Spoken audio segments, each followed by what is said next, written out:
스가랴 10장 1절에서 7절까지 다 같이 읽어보겠습니다. 봄비가 올 때에 여호와 곧 구름을 일게 하시는 여호와께 비를 구하라. 무리에게 소낙비를 내려서 밭의 채소를 각 사람에게 주시리라. 드라빔들은 허탄한 것을 말하며 복술자는 진실하지 않은 것을 보고 거짓 꿈을 말한즉 그 위로가 헛되므로 백성들이 양같이 유리하며 목자가 없으므로 곤고를 당하나니 내가 목자들에게 노를 바라며 내가 수렴소들을 벌하리라.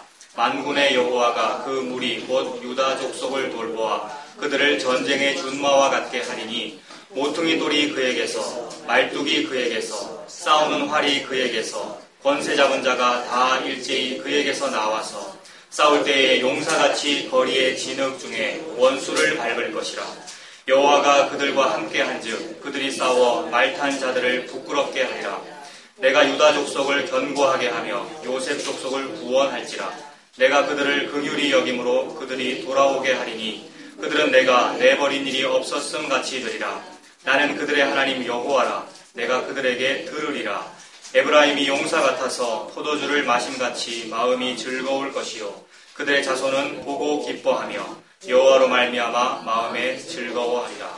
아멘. 오늘 설교 제목을 보고 기뻐하며 이렇게 정해보았습니다. 7절에 있죠. 7절에 그들의 자손이 보고 기뻐한다 이런 표현이 있지 않습니까? 본다라는 표현은 굉장히 중요한 거죠, 여러분. 제가 여기 시청각이라고 적어놨는데 본다 이런 거 중요한 개념이잖아요.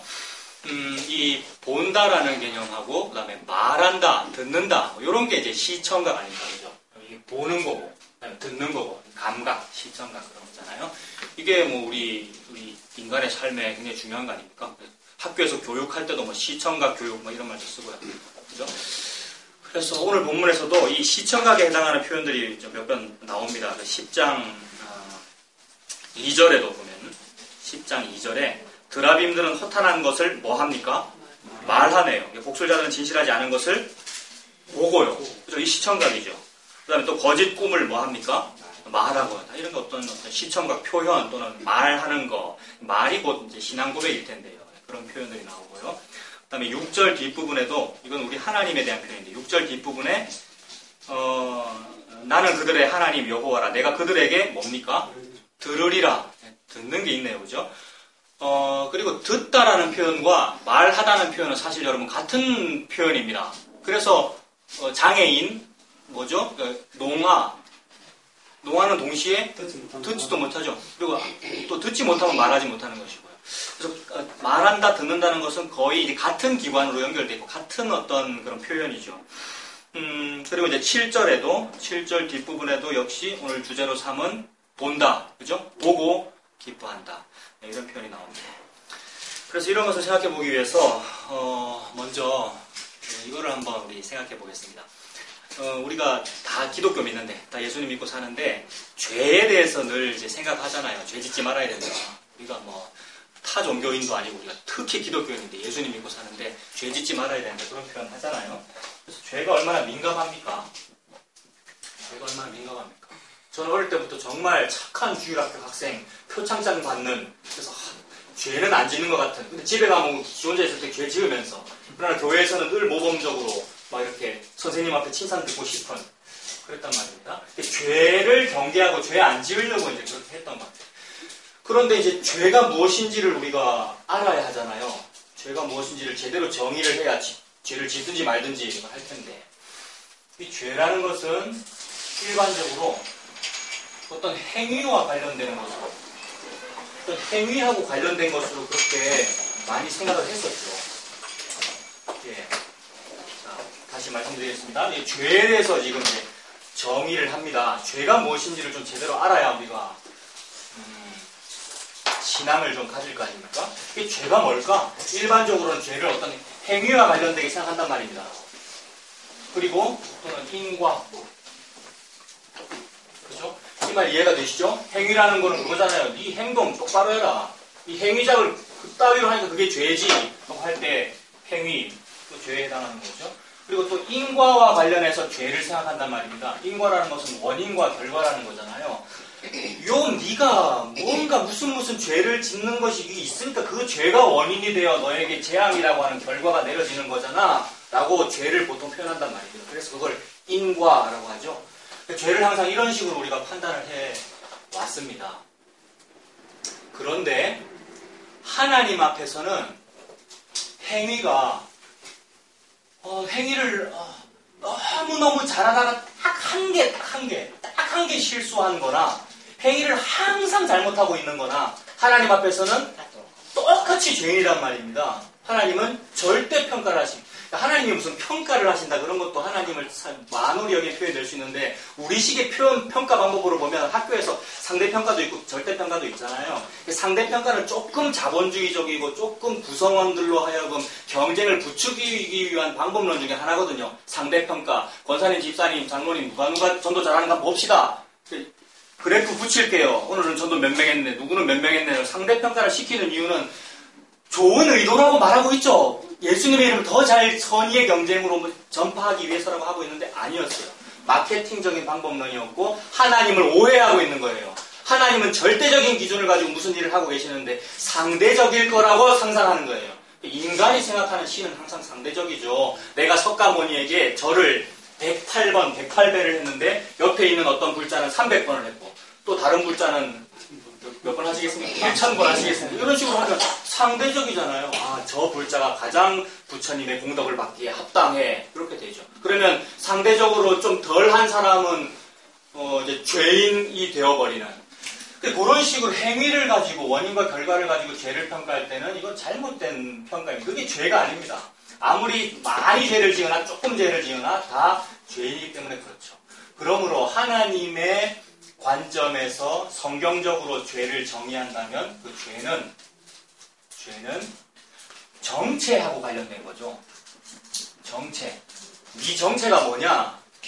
돌아가신 옥하남 목사님이 그 후임 담임 목사님에게 처음에는 이제 신뢰하셨겠죠. 그래서 위임 집하고 다른 교단이기도 하고 제가 잘 모릅니다만 제가 기억나는 것은 나는 네 정체가 뭔지 궁금하다. 항상 이명박 대통령 같습니다만 정권과 친화적이고 어떤 권력 지향적인 목표를 하는 것으로 보이니 원로 목사님이 나는 네 정체가 뭔지 궁금하다. 왜 그렇게 목표를 하느냐? 왜 설교를 그렇게 하느냐? 그거였죠. 그러니까 정체와 관련된 것이 이제 죄와 관련이 있습니다.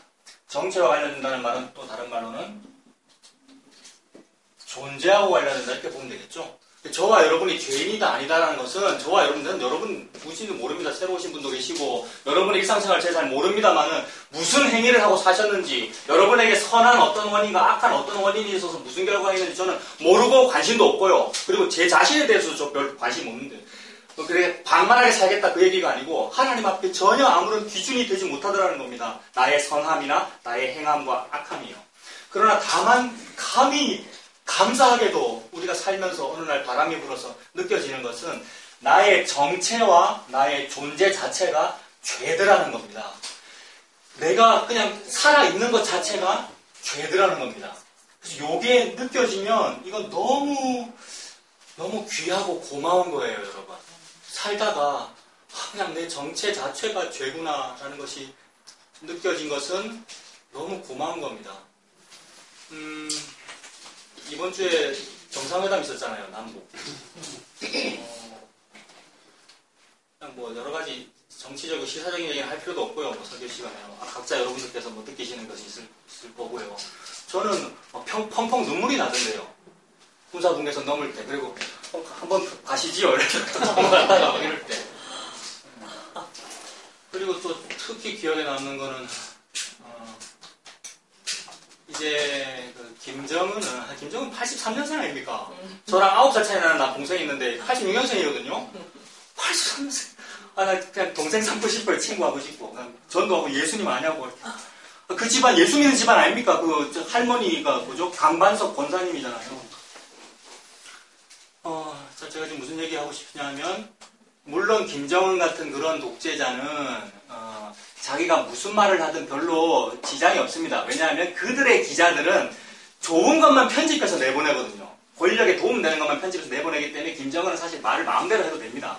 그런데 그 그의 앞뒤 행관과 그의 표정을 볼 때, 저 말은 진실되게 하는 말인데라는 게 느껴지는 게 있더라고요. 제가 유튜브를 그런 식으로 본다 그랬잖아요. 뭘 파악하고 싶으면 공중파 방송보다는 유튜브에서 좀 사적으로 찍은 영상들의 앞뒤를 보면 맥락을 안단 말입니다. 김정은이 뭐라 그랬냐면, 문 대통령님께서 백두산에 오신다는데 중국 땅을 통해서 오는 건 참 민족사적으로 참 그렇잖아요. 우리 땅을 밟아야지. 그래서 북한 땅을 통해서 백두산 가고 싶다 그러니까 오십시오 환영합니다. 그런데 길이 안 좋다 그 얘기를 했잖아요. 근데 엄청 부끄러워하더라고요. 이거 안 느끼셨어요? 평양은 우리보다 잘 삽니다. 여러분 아십니까? 사회복지제도 너무 좋고요. 평양은 정말 아방궁 맞아요. 그런데 그리고 스위스에서 살아봤잖아요. 83년생 우리 정은이 동생이 스위스에 살아봤단 말입니다. 그 선진국가 사회복지제도 잘 된 것을 안단 말이에요. 근데 평양은 그렇게 만들어놨죠, 지가. 나쁜 방법을 동원해서라도. 그런데 그 외의 지방은 안 그렇다는 거 다 알거든요. 그런데 최고 지도자라는 사람이 그걸 공개하면서 부끄러워한다는 것은 지 정체를 조금은 안 거예요, 여러분. 그만하고 싶어서 그런 거예요. 제가 좀 이렇게 과다하게 본 것일 수도 있는데 어떤 사람의 입에서 부끄럽습니다라는 말이 이게 뭡니까? 그거 뭐라 하지? 골로새서에서 이거 꾸며낸 겸손이 아닌 스스로 나오는 말이면 그 말은 예수 믿는다는 말과 동의어입니다. 사실은 여러분. 참 부끄러워요. 왜 그러냐면 그게 자기 부인이거든요. 그런데 이제 그런 거 하면서 제가 울고 있는데 또 나중에 리설주가 왔잖아요. 리설주가 와서 김정숙 여사한테 뭐라 그랬죠? 이번에 남쪽이 엄청나게 준비 많이 했잖아요. 북한산 그림, 국민정음의 미음은 문재인이고 기억은 김정은이니 그래서 어쨌든 간에 그들의 마음을 열려는 어떤 그거잖아요. 그게 햇볕 정책의 일환 아닙니까? 핵무기 개발하니까 우리는 수소폭탄으로 너를 확 죽여버리겠어. 이렇게 하면은 더 좋은 무기를 개발해야지라고 옷을 더 껴입으니까 그래서 폭풍 정책을 쓰면 안 되고 햇볕을 비춰줘서 덥네 벗어야지라고 하게 만들겠다는 거잖아요. 그래서 북한산 그림도 있고 무슨 12,000번 그림도 있고 음식도 아시죠? 그리고 여러 가지를 다 준비했다. 그래서 그런 모든 준비가 보통 이제 대통령의 안사람이 한 것인 이미지잖아요. 리설주도 자기도 안사람인데 부끄럽죠. 김정숙 여사께서 이렇게 많이 준비하셨는데 저는 참 아무것도 한 곳이 와서 부끄럽습니다라는 말을 할 때 그게 위선으로 느껴지시느냐 말입니다. 저는 아니던데요. 진짜 부끄러워하고 송구스러워하고 자 말이 길었습니다. 무슨 얘기입니까? 지 정체가 부끄럽다는 것을 안 사람에게서 참 부끄럽습니다라는 말이 나오면 그걸 보고 기적이라고 그럽니다. 김정은, 이설주는 예수님 안 믿는 것으로 보이죠. 제가 봐도 그렇습니다만은 그런 식으로 시사점을 연결하여 하나님은 무슨 말씀을 하시는 겁니까? 저보고 이 예수 믿는다는 것들아 이 말입니다. 이 예수 믿는다는 이 목사야. 니보다 예수 안 믿는 저 길가에 돌이 더 아브라함의 자손 되기에 합당해 라는 것을 보여주려고 오뎃 선지자를 통해서 이 남쪽 것들아 니들은 북쪽보다 나으냐? 라는 말을 하고 계시는 거예요. 그래서 이거 문화의 차이일 수도 있고 관심사의 차이일 수도 있는데 북쪽의 최고 군 서열 1위, 2위 다 왔잖아요. 북쪽의 합참의장 무슨 왔잖아요. 군복 입고 똥색 군복 입고 왔잖아요. 물론 그들은 실세라고 합니다만 사실 실세 아닙니다. 여러분 북한의 시스템이 그들은 늙었잖아요. 80세 이상이고 그리고 합참의장 북쪽의 합참의장이 무슨 최고 인민대회인가 거기서 뭐 했습니까? 최근에 정상회담 일주일 전에 뭐 했어요? 관심 없으시구나. 정치 얘기 너무 많이 하면 안 되는데 졸던 사람이란 말입니다. 졸아서 숙정되겠다라고 했는데 이번에 왔단 말이에요. 근데 그 사람이 격려했죠? 문재인 대통령. 근데 우리는요. 안 하잖아요. 근데 안 하는 게 저는 맞다고 생각합니다. 잘했어요. 왜요? 해병대 나왔거든요. 우리 아버지 직업군인이었거든요. 자존심이었지. 주적한테 어떻게 격려합니까? 격려 안 하고도 경의를 표할 수 있죠. 이렇게 딱 하면 되잖아. 안 보셨습니까? 합참의장이 고개 딱 들고 약수했단 말이에요. 소명문을 이렇게만 했고요. 국방부장관. 아무튼 이제 그것도 시사점으로 연결하여 북쪽은 이렇게 하는데 이 남쪽 것들아 이 자존심만 남아가지고 니들은 더 나으냐라는 것을 복음으로 연결하면 된단 말입니다. 정치적으로 볼 필요 없이요. 정치적으로 보면 또 그게 좌경이 되거나 우경이 될 거 아니에요. 그럴 필요 없이 하나님께서 평소에 욕먹던 어떤 것을 들어 써셔서 욕 안 먹던 것들을 부끄럽게 하시는 일을 하신단 말입니다. 그 말을 싹 중간 생략하고 저와 여러분한테 뭐라 그러면 되겠습니까? 제발 회개하고 예수 좀 믿으세요 라는 이 얘기입니다. 하나님께서 예수 믿고 있는 나보고 제발 이 목사 것들아 제발 회개하고 예수 좀 믿어라는 말씀을 그런 식으로 하십니다. 그래서 목사는 남자인데, 선지자는 남자고, 제사장은 남자인데, 어느 날 여자를 세워서 부끄럽게 해버리셔요. 드보라 선지자. 제사장은, 선지자는, 사사는, 지도자는, 목사는 비장애인이어야 하는데, 갑자기 왼손잡이를 세워가지고 일을 해버리신다고요. 정상리라며 니들은 더 나으냐? 남자라며 니들. 유다에서 남자, 우리나라도 남존여비 같은 개념이잖아요. 니들은 더 나으냐? 하는 말씀을 하시고요. 그래서 그 드보라 사사 시대 때도 결국 그 가나안의 국방부 장관, 군대 장관의 머리를 쳐서 이기는 존재는 헤벨의 아내 야엘이라는 여자, 그런 식이죠. 평소에 약하다는 무언가를 들어 쓰셔가지고 강하다는 사람들, 예수 잘 믿는다는 사람들을 부끄럽게 하시는 그런 일을 하십니다. 그래서 부끄럽다는 것을 느꼈다는 것은 너무 감사한 거예요, 여러분. 저와 여러분들이 살면서 나는 참 부끄러운 존재구나. 아, 내가 그동안 헌금을 많이 안 해서 부끄럽거나, 내가 하나님 앞에, 교회 앞에 무슨 죄라는 원인을 많이 만들어서 부끄러운 게 아니고, 내 존재 자체가 부끄러운 거군요 라는 것 때문에 부끄러우면 감사한 거예요. 마침내 말씀이 임하여 쌍매질 준비를 시켜주신 거예요, 하나님께서. 그래서 제가 참 잘했죠 라는 건 준비가 안 된 거고요. 저는 부끄러워요. 더 이상 갈 데가 없어요. 나 어떻게 하면 좋아요? 라는 요 상태가 말씀이 임하여, 옥토에 말씀이 임하여 결실을 맺으시려는 하나님의 농사 지으심입니다. 하나님은 농부입니다. 씨앗을 뿌리십니다. 자기 아들. 씨앗은 예수 그리스도입니다. 그 말씀을 하시는 거죠. 그러므로 나는 살인자, 원법자, 살인자라는 나는 죄인이 아니고 나는 살인입니다. 나는 누구를 미워하는 사람이 아니고 나는 미워함입니다. 내 존재가. 그 얘기죠. 요 존재가 바뀌는 거, 나의 정체와 요 존재라는 근원적인 요 죄가 바뀌는 것을 보고 구원이라고 그러고, 요 정체가 바뀌는 것을 보고 성화라고 그러고요. 일반적으로 성환이, 영환이 이런 말들을 옛날에는 죄를 많이 지었는데 좀 덜 짓고 하나도 안 짓게 되는, 영을 만드는 이런 단계를 보고 성화됐다, 거룩해졌다라고 보통 표현하는데, 그게 성화가 아니고 존재 자체가 어떻게 할 수 없는, 참을 수 없는 존재의 가벼움이라서 내 존재를 내가 바꿀 수 없는 그 상황인데, 어느 날 바뀌었네 세상에. 내 이름 차경민 앞에 세인트, 아시죠? 세인트가 붙어버렸네. 이 상황을 보고 구원, 성화, 거룩해졌다, 이렇게 말하는 거란 말입니다. 그렇다면 이 정체가 이렇게 죄라는 것, 근원적으로 죄라는 것을 표현하기 위하여 하나님은 자꾸만 어떤 특정한 표현들을 사용하시는데,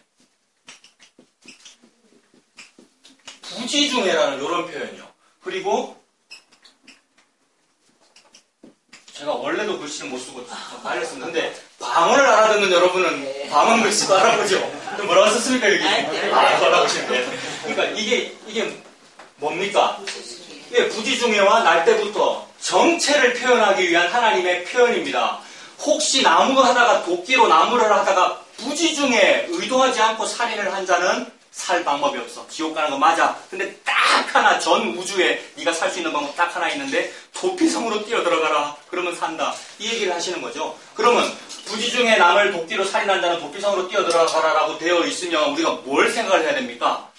행위를 생각하면 나는 도끼를 든 적이 없습니다. 나무꾼이 아니거든요.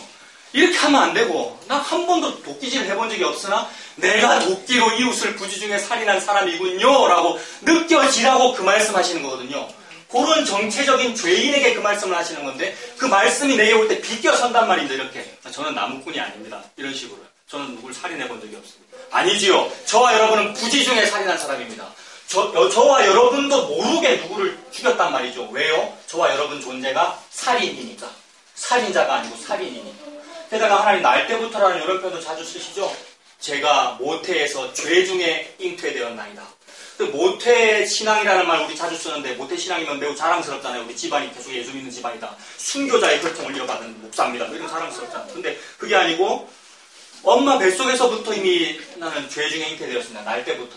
그리고 그 날 때부터라는 그런 정체적인 죄인이라는 말을 더 신랄하게 표현하기 위하여 날 때부터 맹인된 자, 날 때부터 걷지 못하는 자, 38년 된 병자, 날 때부터 걷지 못하는 자, 성전 미문에 앉았던 그 사람은 나이가 40여 세 되었더라. 날 때부터 40여 년 동안 그랬다는 말, 정체와 존재 자체가 죄라는 얘기를 하고 계시는 거죠. 그래서 날 때부터 맹인이다 말하고 듣고 보다가 안 된다 이 얘기입니다. 보고 기뻐하는 일이 안 된다는 말입니다. 날 때부터 부지중에, 날 때부터 원래부터 장애인이고. 근데 그런 장애인들을 들어 예수님께서 일어나 걸어가라. 왜 하십니까? 모든 인류가 부지중에 날 때부터 보고 기뻐하지 못하고 있어, 니들은. 그런데 보고 기뻐하는 척 막 하고 있어. 예수님의 이름으로 뭘 했다 그러면서 내가 이런 일을 했지. 내가 이렇게 업적과 성과를 냈지. 보세요. 예수님 잘했죠? 그 지도 기뻐하고 그걸 좋은 일을 가지고 예수님을 기뻐하게 만들겠다고 막 하고 있는 그 일, 하나님께서 볼 때 너는 부지중에 장애인이야. 너는 잘 때부터 장애인이야. 살인자야. 라는 얘기를 하고 계시는 거죠. 그래서 진짜로 신체적으로 장애가 있는 그 사람을 들어서 비장애인이라고 말하는 정상이라고 말하는 사람들을 부끄럽게 하시는 일을 하고 계시는 거죠. 드보라 여자 사사의 이야기, 왼손잡이 에우스의 이야기와 연결되는 이야기고요. 같은 말씀이죠. 그렇다면 하나님은 그러한 부지중에 살인한 차경민, 날 때부터 장애인인 성경대로, 이거 옛날 성경입니다만 성경대로 병신, 이건 욕이 아니고 동시에 욕입니다, 여러분. 저와 여러분은 병신 맞습니다, 여러분. 이거는 혐오감을 느낄 단어가 아니고요. 병든 신체란 말이에요. 거기서 신체는 육체만 말하는 것이 아니라 전인을 말하는 거죠. 솔직하게 자기 혼자 골방에 들어가서 자기 자아를 보란 말입니다. 얼마나 더러운데요. 음란한 자아가 아니고 음란이란 말이에요. 우리의 이름이요. 그래서 우리가 그러한 존재라는 것을 말하기 위해 너는 날 때부터 그런 거야. 그래서 이게 큰일 났잖아요. 이런 존재적인 이 괴로움. 정체 자체와 존재적인 이 지옥의 상황을 하나님께서 바꾸셔야 하는데 그 바꾸는 상황이 뭐냐 하면 정체가 바뀌어야 되는 겁니다. 정체. 어떻게 해야 좀 정체가 바뀔까요, 여러분? A형, RH 플러스 A형인데 이 P를 싹 다 빼고 좀 P를 집어넣으면 혹시 좀 새 사람이 될까요? 그래서 그런 거를 지금 연구하고 있잖아요, 여러분. 뭡니까? 유전공학. 그래서 저희 간암 걸리면 어떻게 하면 되죠? 그러니까 제가 태어날 때 탯줄을 제대혈을 어디다 또 보관해 놓은 다음에 그거를 줄기세포를 막 분화시켜가지고 그래서 그 세포를 계속 세포 분열을 시켜가지고 심장도 만들고 간도 만들고 해서 은행에다 넣어 놓는 거죠. 물론 정확하지는 않습니다. 의학적인 기술이 있겠죠? 그래서 간암 걸리면 어떻게 하면 돼요? 지금의 기술은 내 아들이나 가족 중에서 간 일부를 절제해서 이식하는 건 그럴 필요 없이 그죠? 내 간 은행에 만들어서 제대혈 가지고 간 만들어서 붙이면 되잖아요. 생물학과 나왔다는 사람이 지식이 이거밖에 없습니다. 공부를 못 해가지고. 그런 거 아시죠? 그거 연구하던 분이 황우석 박사, 그 다음에 뭐 나쁜 짓 해가지고 그렇게 했고요. 다 아시죠? 자, 그런 식으로 그렇게 하면 바뀌겠느냐 말입니다. 그렇게 하면 바뀌겠으면 이게 필요가 없죠. 성경이 필요 없고, 예수님이 필요가 없고요. 근데 천하 인간에 구원받을 만한 다른 이름을 주신 일이 없으니까 그런 모든 인간의 기술로도 안 된단 말입니다. 하면 할수록 무슨 난관에 봉착할까요? 그런 기술과 어떤 영생불사, 불로초를 찾으려는 진시황의 모든 노력들이 어디에 부딪힐까요? 두루 도는 화영검을 만날 거란 말입니다. 생명나무를 향하는 그 길을 막고 있는 부룹들, 천사들의 두루 도는 화영검을 막으시겠죠. 그러니 그 일을 열심히 하면서 또 물론 크리스찬이 그런 직업 가져도 됩니다, 여러분. 크리스찬이 유전자 공학자 직업 해도 되잖아요. 그러나 악한 의도로 그런 짓을 하는 사람을 향하여 하나님께서 시편 2편에 말씀하시기를 하늘에 계신 이가 웃으심이요 주께서 저희를 비웃으시려. 이해되시죠? 더 길게 설명하지 않겠습니다. 그죠? 어찌하여 예수님에게 매인 것을 끊으려고 이렇게 애를 쓰느냐 그 말이죠. 그러나 하나님은 다른 방법으로 저와 여러분의 존재를 바꾸십니다. 저희 큰 이모가 저 어릴 때 자주 했단 말이 토마토를 먹어라. 토마토를 먹어라라고 하면서 피가 되고 살이 되는 토마토 이랬단 말이에요. 혹시 다른 집안에도 그런 표현이 있습니까? CF처럼 이게 음률이 있어요. 피가 되고 살이 되는 토마토. 그게 뭐냐면은 토마토 먹으면 내가 뭐가 되죠? 그러니까 어제 먹은 음식이 오늘의 나거든요. 여러분 동의하십니까? 어제 뭐 드셨어요? 어제 먹은 음식이 소화되고 아밀라야조에 소화되고 펩신에서 분해되고 소화돼서 각 혈관으로 모세혈관에서 딱 해서 어제 먹은 음식이 좀 있네요 지금. 어제 먹은 게 분화돼서 요 세포가 됐고 요 됐고 어제 먹은 음식이 나죠. 내가 먹은 음식이 납니다. 가수 강산의 씨가 평양 가서 공연할 때 명태라는 노래를 불렀는데 함경도 실향민이 부모님을 그리워하면서 명태 울고 관객들도 좀 울고 그랬더라고요. 명태 가사가 뭡니까? 약이 되고 반찬이 되고 술안주가 되고 명태, 너는 너무 아름다워. 뭐 이런 노래거든요. 명태가. 어제 먹은 게 나가 됩니다. 나의 약이 되고, 내 몸이 되고, 그죠? 자꾸 이 얘기를 자꾸 하게 되는. 문재인 대통령이 그 연설에서 한 가마 밥 먹은 사람은 한 울음을 운다. 북한 속담에 이런 속담이 있지요. 그러면서. 그 얘기는 뭐냐면 한솥밥 먹은 사람은 같이 운다 이 말이죠. 그 말은 한솥밥을 같이 먹는 사람은 같이 느끼는 것이고 그 말이죠. 제가 지금 무슨 얘기하고 있습니까? 정체를 얘기하는데 무언가를 먹은 것이 정체가 바뀌는 겁니다.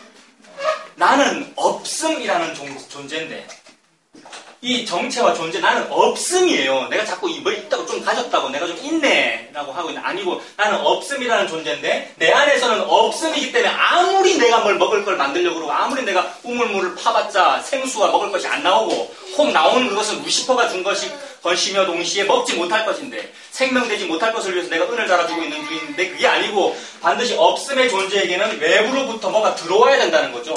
들어온다 이게 먹는 거잖아요. 개걸스럽게 먹어야 됩니다. 여러분 눈치 보면 안 되고요. 막 개걸스럽게 배고파 죽겠는데 눈치 볼 게 어디 있습니까? 막 먹는 거죠. 그래서 어디서부터 오느냐면 있음으로부터 오는 거죠. 참된 있음으로부터 먹을 것이 막 온단 말입니다. 그러니까 하나님은 설정해 주셨어요. 참된 있음이 하나님이시며 동시에 예수 그리스도이십니다. 그분만 있음입니다. 그래서 인류가 그분에게 당신 이름이 뭔데요? 라고 물을 때 대표적인 사람이 모세 아닙니까? 대답하시기를 비동사만 대답하셨잖아요. 하나님께서. 그게 야훼, 여호와, 나는 나다라는 이 표현이 나라는 표현은 사실 생략되어 있는 것이고 비동사만 있는데 비동사가 1인칭이기 때문에 나라는 말이 생략된 거예요. 그런 문법이 있거든요. 히브리 헬라 잘 모르는 건 아시죠? 그 외국어의 문법에 동사만 가지고 주어가 생략해도 되는 게 있단 말입니다. 우리나라에는 그게 안 되지만 나라는 말이 있어야 되지만 근데 비동사만 말했는데 그게 나라는 말이 들어있단 말이에요. 동시에 비동사이고요. 비동사의 의미 중학교 때 열심히 배웠습니다. 이다와 있다라는 뜻이 있다고 중학교 때.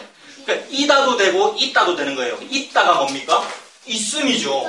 하나님의 이름은 있음이에요. 그럼 우리의 이름은요? 아담입니다. 아담은 없음이에요. 흙 이 말이거든요. 흙먼지 훅 불면 없어지는 거. 그러므로 저와 여러분들이 인간의 눈치를 볼 필요가 없는 것이 예의 지키지 말라 이 말이 아니고요. 인간을 의지하거나 예수님처럼 인간을 바라볼 필요가 없는 것이 인간을 의지하지 말아라. 그들의 호흡은 코에 있나니 훅 불면 사라진다. 그들의 호흡은 코에 있나니 수에 칠 가치가 어디 있느냐. 흙먼지라는 말이죠. 여기 화목교회인데 불화 나무목이죠. 무슨 뜻입니까? 하나님 나라에 화목 땔감이 되어 열심히 불을 지펴 부흥 성장시키십시다 이 얘기죠. 에이, 뜨거운 땔감이 돼서 잘해보자 이거 아니었습니까? 강조점은 타서 없어지는 존재구나. 땔감이구나. 알나무도 있고 곁가지도 있다고 그러셨습니까? 생각 안 나십니까? 집사님. 김성인 집사님입니다. 네, 생각나시죠? 네. 근데 알나무나 곁가지나 사실 행위로 전혀 인과가 차등이 없고 똑같이 아궁이 들어가서 불타면 없어지는 거잖아요. 우리 그냥 땔감이다 이 얘기죠. 그 말은 재다, 흙이다. 나는 히브리어로 아담이다. 아담은 흙. 제 말이군요. 없음입니다. 없음의 존재는 없음 때문에 너무 애통하고 갈급해서 어디 있음이 없을까? 저 괜찮은 거 하나 있네. 이거 부화가 이파리고 해서 자기를 치장할 일이 아니라 빨리 진짜 있음으로부터 뭘 받아 먹어야 되는 거죠. 하나님은 그 일을 하고 계십니다. 그래서 하나님의 사역의 방향성은 항상 위에서 아래로입니다. 참된 있음인 위에서 아래로 뭘 내려주는 일입니다. 그것을 성육신이라고 하지요. 그래서 너희들 먹으라고 밥그릇에 있음을 내려보내주셨습니다. 베들레헴이라는 파리 바게트라는 뜻이잖아요. 베들레헴 빵집에 밥그릇 속에 먹을 것을 있음으로 내려주십니다. 먹어라. 근데 누가 먹느냐 하면 같은 집안 사람들만 그 밥을 먹어요. 여러분. 그래서 이번에 그 한 가마 밥 먹는 사람은 같은 울음을 운다라는 말을 통해서 김정은이 감동했는지 모르겠는데 이게 터치하려고 했던 이유가 우리 같은 민족이잖아. 우리 같이 조선반도에 쌀밥 먹고 사는 사람이잖아. 이게 그 말이잖아요. 저와 여러분들이 하나님의 은혜로 어느 날 바람이 불어가지고 하나님의 아들, 딸인 것으로 하나님 앞에 밝혀졌으면 우리는 뭘 먹고 사느냐 하면 다른 나라 음식 안 먹는단 말입니다. 애굽의 음식이나 바벨론의 음식이 싫고요. 싫고 하나님이 주시는 참된 씨앗, 씨, 곡식인 예수 그리스도를 먹고 살더라는 거예요. 그러면 어제 먹은 것이 오늘의 나니까 나의 정체가 바뀝니다. 내가 먹은 그 예수로는 정체가 바뀝니다, 여러분. 딴 거 실컷 먹어봤자 정체가 안 바뀌는데, 딴 거 실컷 먹으면 계속해서 뭐가 되느냐면 루시퍼가 돼요. 근데 그건 정체가 바뀐 게 아니에요. 원래 우리 자아가 루시퍼거든요. 여전히 우리는 그냥 계속해서 지옥인 것이지 정체가 바뀐 것이 아니에요. 우리는 없음의 상태에서 밖으로부터 뭘 먹으면 그것이 우리가 정체가 하나님의 아들, 딸로 바뀐 것으로 하나님이 간주해 주십니다. 이것이 은혜입니다. 이렇게 되면 그 상황을 보고 구원이라고 그러고 거룩해졌다고 그러고 포로에서 해방됐다라고 표현해요. 그래서 그런 식으로 포로가 해방된 사람은 어안이 벙벙해요. 내가 뭘 했길래 내가 지금 탈출을 하게 된 거지? 이런 식으로 된단 말입니다. 그래서 주께서 우리 포로를 바벨론으로부터 회복시켜서 예루살렘으로 돌아가게 하실 때 내가 꿈꾸는 것 같았도다. 구름 위를 걷는 것 같고 내가 왜 구원받는 줄 모르는 거죠. 그래서 니는 내가 주는 곡식을 참 잘 받아 먹었네 라고 칭찬하실 때에 제가 먹었어요. 제가 언제 했어요. 제가 언제 그런 일을 했습니까? 또는 마땅히 할 일 너무 당연해요. 부끄러워요. 김정은이나 리설주 같은 그런 표현. 부끄러워요 라는 이런 맥락의 말들이 나오는 거죠. 그러면서 동시에 또 이제 한마디 더 해주실 때는 지극히 작은 자한테 한 게 그게 내한테 한 거야 라고 말씀해 주시니 깜짝 놀라는 거죠. 나는 한 적이 없으니까. 그런데 지극히 작은 자가 누구입니까? 오후에 또 이거 나오는 말인데 지극히 작은 자가 누구입니까? 부르유독기 많이 하자고 많이 합니다만은 지극히 작은 자는 예수 그리스도이죠. 지극히 작은 자, 소자, 그 다음에 작은 씨앗, 예수 그리스도. 사람으로부터 너무 작다고 나사렛 출신 씨앗이라고 무시당하는 존재, 예수 그리스도잖아요. 그 예수 그리스도 너무 귀해서 막 맛있다고 받아 먹은 사람, 그 예수님을 귀히 여긴 겁니다. 그거를 보고 지극히 작은 자에게 한 것이고 나 여호와에게, 예수님에게 한 것이다. 하나님의 어린 양의 혼인잔치, 주인의 즐거움에 참여하는 복을 얻지요. 이것이 구원이고요. 이게 저와 여러분의 유일한 행복입니다. 뭐를 찾을까요? 이 인생을 살면서. 42살밖에 안 된 인간이 인생을 지금 논하고 있는데 저의 나이의 연수함을 업신여기지 못하게 하려고 지금 이 얘기하는 겁니다. 저와 여러분의 나이가 어떻든 계급이 뭐든 간에 저와 여러분의 유일한 희망이 뭡니까? 예수 먹어가지고 구원받았다는 이 놀라운 사랑, 이게 유일한 자랑거리입니다. 이것이 나의 간증이요, 이것이 나의 노래 제목이고요. 이것이 저와 여러분의 유일한 희망입니다. 그래서 오늘 카레 먹잖아요. 계속해서 뭘 자꾸 먹고 있네요, 우리가. 얼마나 좋은지요. 말씀 시간에 설교 듣는 것도 먹는 거고요. 제가 어제 쓰는 설교 준비하는 것도 뭐라 그랬습니까? 이것도 나도 막 먹고 있는 거고 막 이게 주려고 끙끙댄다 그랬잖아요. 미칠 것 같다 그랬잖아요. 막 힘들어서요. 너무 힘든데 마치 세디스트처럼 너무 힘들어 죽겠는데 좋은 그런 어불성설의 일이란 말이에요. 예수 믿는다는 것이. 얼마나 좋은지요. 이 밥을 먹는다는 게. 그래서 그러면 요걸 좋아하는 사람은 맞아, 말씀은 밥이야, 그 말씀만 먹어야지 라면서 점점 염세적으로 되느냐? 그렇지 않더라는 거예요. 세상의 곡기를 끊고 진짜 곡식만 먹느냐? 아니더라는 거예요. 이야, 세상의 곡기라고 하는 그 곡식, 밥, 뷔페집이라든지 맛있는 식당, 야, 그게 그림자구나. 맛없는 걸 먹으면 맛이 없는데 맛있는 걸 먹으면 맛이 있구나를 통하여 맛있는 걸 먹으면 맛이 있는 거야 라는 걸 증명하시는 하나님의 섭리이니 얼마나 좋은지요. 그러니 육신의 밥에도 처하고 귀한 것에도 처하고 천한 데에도 처하고 귀한 데도 처하는 모든 것이 가하고 모든 것이 합한 이 놀라운 자유와 은혜, 이게 얼마나 좋은데 세상에 기독교가 유교적 기독교가 되고 불교적 기독교가 돼가지고 기독교에 얽매이고 막 성경책에 얽매여가지고요. 예?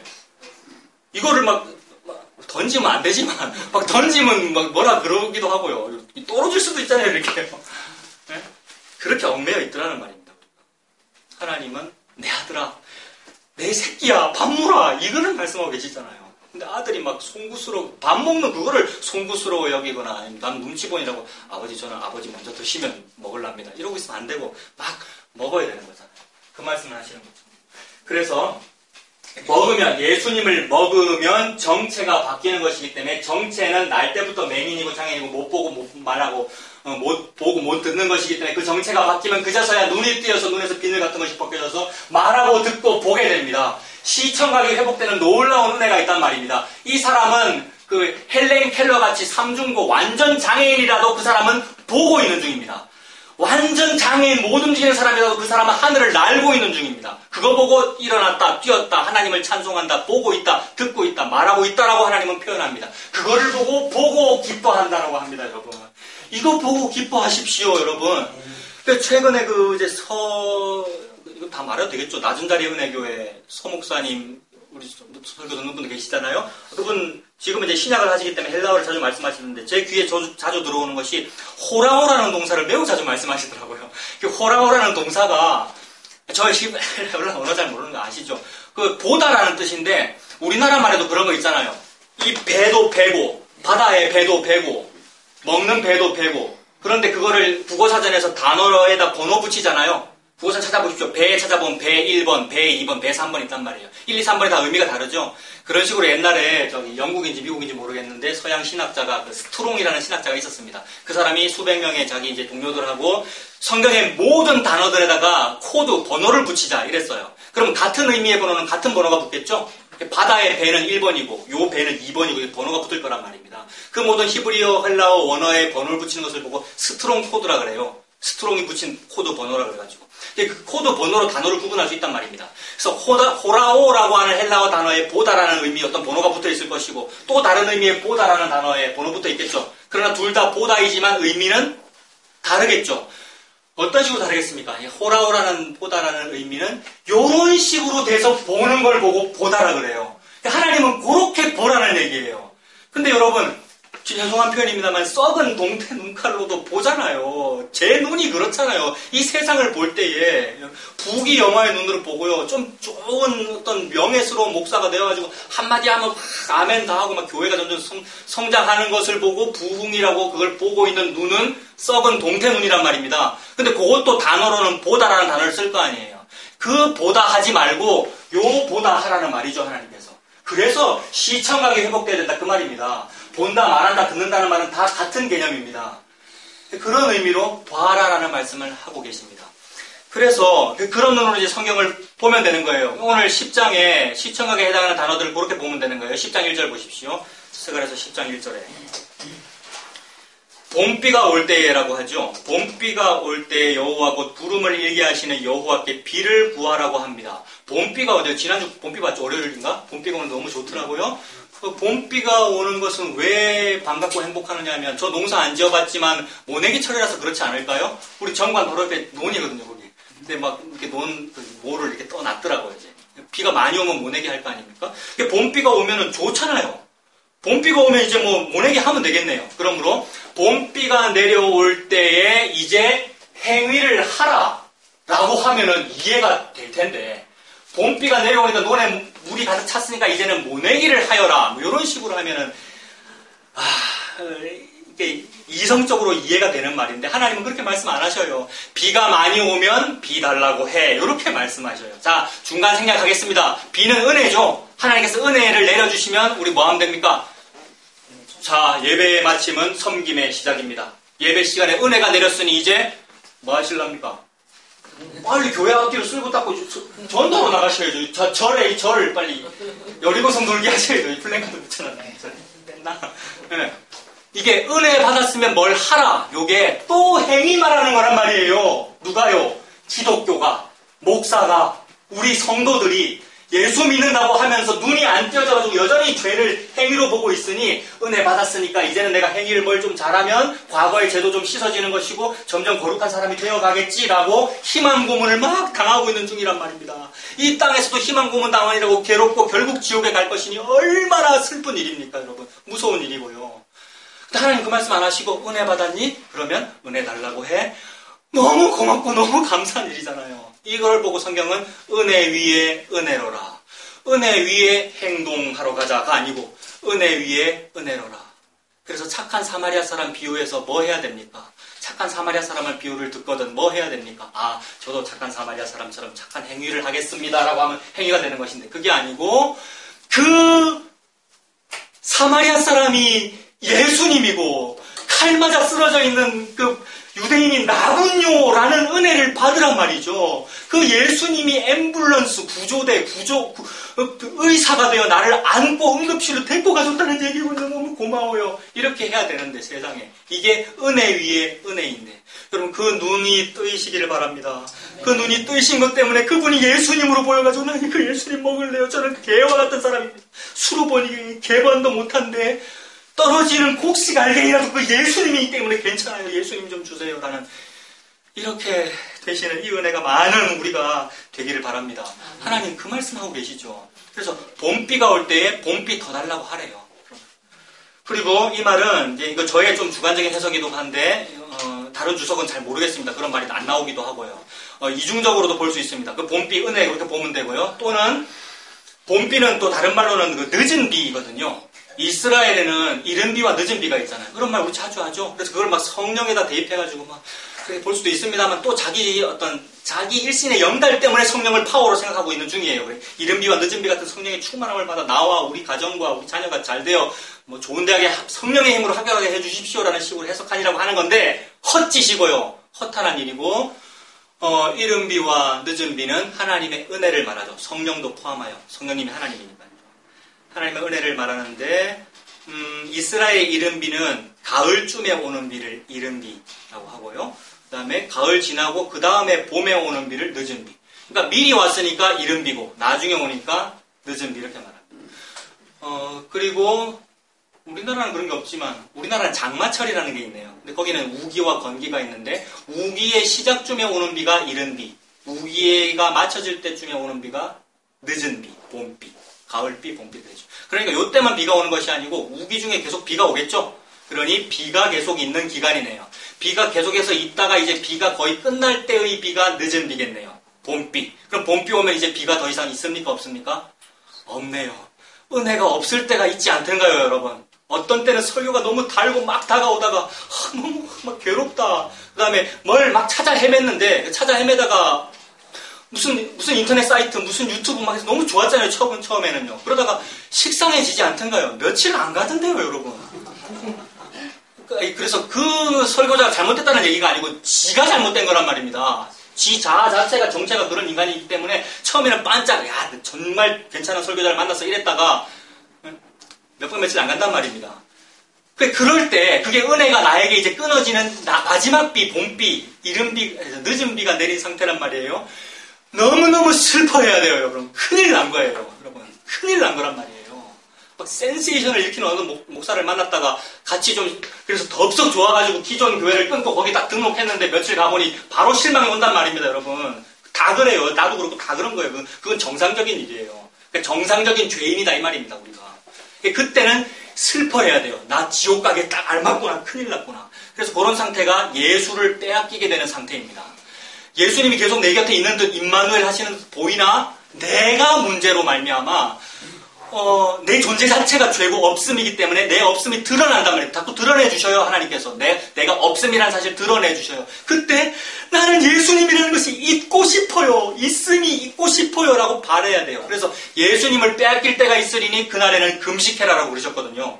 사람들이 막 시비 걸었잖아요. 예수님과 제자 보고 니들은 왜 금식을 안 하냐 그러니까. 아니 지금 신랑이 같이 있을 때 잔치 중에 금식할 수 있느냐? 우기 중에 비 충분한데 뭐 괴롭겠느냐? 비가 없을 때가 오리라. 비가 없을 때가 오더라고요, 여러분. 슬럼프에 빠지고 매너리즘에 빠지고 막. 그럴 때 그러면 그거를 이제 이렇게 뭡니까? 상쇄시키기 위해서 보통 뭐 다른 걸 합니다. 보통 집에서는 가구 배치를 달리한다든지 헤어스타일을 좀 바꾼다든지 여러분. 그 심리학적인 접근론이에요, 그거. 그거 도움 돼요. 그렇게 좀 하십시오. 특히 여성분들은 그렇게 하면 좀 안 그렇습니까? 그죠? 남자는 뭐 맨날 똑같은 옷 입어도 상관없는데 또 좋은 방법이죠. 자, 이제 그런 식으로 접근했던 분이 이제 또 이름 말 안 하겠습니다. 그분 해병대 나왔다는 그분인데 제가 옛날에 적극적 사고방식이라고 별로라 그랬잖아요. 근데 그분도 최근에 집사님이 올려주신 그 영상에서 딱 보는데 주름살이 느껴지면서 제가 은혜가 됐어요. 이분도 늙으셨구나. 그러니까 적극적 사고방식과 긍정의 힘을 얘기하는 사람도 늙어서 나와서 말하기를 제가 참 감정이 메말랐어요. 옛날에 감정이 풍부할 때는 좀 말을 잘했는데 이제는 제가 힘이 없어요 라는 고백을 하는 것이 이거 은혜예요, 여러분. 그러니까 나는 좀 부끄러워요. 제가 참 힘이 없어요. 라는 말이 나오는 것은 은혜입니다, 여러분. 그래서 은혜 받았어요. 이름 말할게요. 김창옥 교수님. 찾아보십시오. 서울 기독교 대학의 교수님인데 항상 적극적 사고방식과 긍정의 힘만을 말하는, 그래서 1시간당 300만 원인가? 무슨 출연료가. 그런 대단한 사람인데 최근에 강의에서 나와서 말하기를 힘들다는 얘기를 하더라고요. 이게 얼마나 은혜인지. 계속해서 저 힘이 있습니다 하다가 자살한 어떤 행복 전도사 뭐 그런 사람이 있죠. 그게 아니고 힘들다고 해야 돼요. 왜요? 정체가 힘드니까 우리는요. 솔직함이 얼마나 좋은지. 그 말입니다. 자, 계속해서 눈이 뜨인 그런 상태로 보면 봄비가 그런 거죠. 그래서 이중적인 의미입니다. 하나님의 은혜가 있을 때 은혜를 달라는 얘기고, 그리고 은혜가 이제 없어진다는 것이 보이면 그 정상이니까 은혜 달라고 해야 됩니다. 그러니 이러나 저러나 항상 우리 뭐 바라야 된다는 얘기입니까? 은혜다 바라야 된다. 예수님 바라야 된다는 말입니다. 부름을 일기하시는 여호와께 비를 구하라. 이럴 때에 갈멜산 정상이 생각납니다. 엘리야 850명의 거짓 선지자 무찔렀잖아요. 승승장구할 줄 알았단 말입니다. 그러나 아니었죠. 아합의 부인 이세벨이 또 죽이려고 하고 그런 일을 겪습니다만, 그때에 이제 그 모든 대결의 결론은 뭐였냐면 비였죠. 3년 6개월 동안이 비가 아니 올 때에 엘리야가 이제 갈멜산 정상에서 이기고 나서 머리를 무릎 사이에 끼워놓고 극도의 겸손의 자세고 극도의 통성기도, 그러니까 애통기도의 자세이죠. 그래서 기도하는데 사환 보고 물어보죠. 비 오니? 그러니까 비가 안 온대요. 그때 뭐 해야 됩니까? 비 달라고 해야 됩니다. 비가 그쳤을 때 비 달라고. 그랬더니 뭐 손바닥만한 구름이 일어나면서 결국 비가 오게 된다. 비 올 때 얼마나 좋았습니까? 비 올 때 갑자기 이게 자존심이 쏙 사는 거예요, 엘리야가. 아합 임금님, 마차 타고 내려가십시오. 이랬잖아요. 비에 젖지 마십시오. 이 말이잖아요. 비 옵니다. 마차 타고 내려가시고. 근데 엘리야는 뭐 합니까? 뜁니다. 이 뛰는 장면 저는 너무 막 눈물 나고요. 선지자가 뭐가 됐다고. 된 줄로 알고 이제. 안 됐는데 사실은. 그래도 된 줄로 알고 뛰어요, 여러분. 여러분이잖아요. 우리가 선지자잖아요. 우리가 성도고요. 기름 부음 받았잖아요.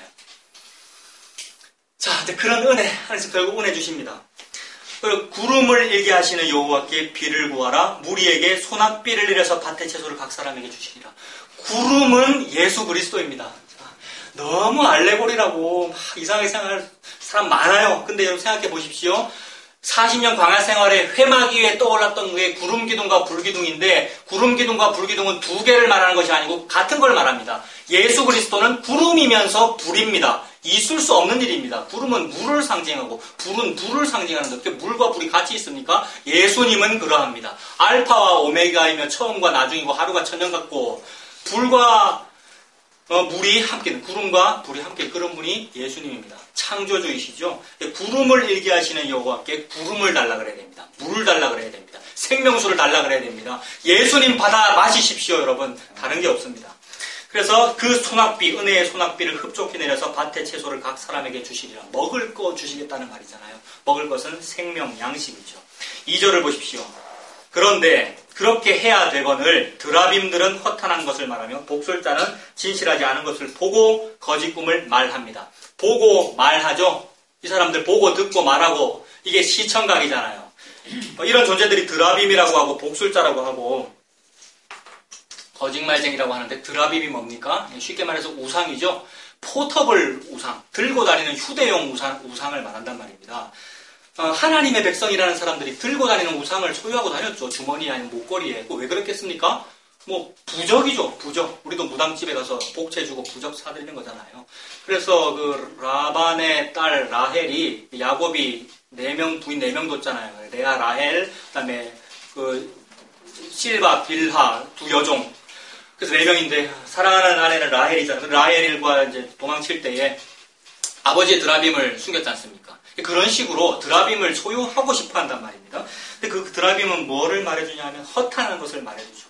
복술자는 뭡니까? 복에 관한 이야기를 말해주는 사람. 영어로는 포춘 텔러. 포춘이 복이잖아요. 행운. 행운을 말해주는 사람. 오늘 주일인데 주일 본 예배에서 목회자가 강대상에서 저와 여러분에게 행운을 말해주면 그거는 예수 믿는 목사 아니란 말입니다. 복술자지. 무당이죠. 그걸 보고 양복 입고 넥타이 맨 무당이라고 하잖아요.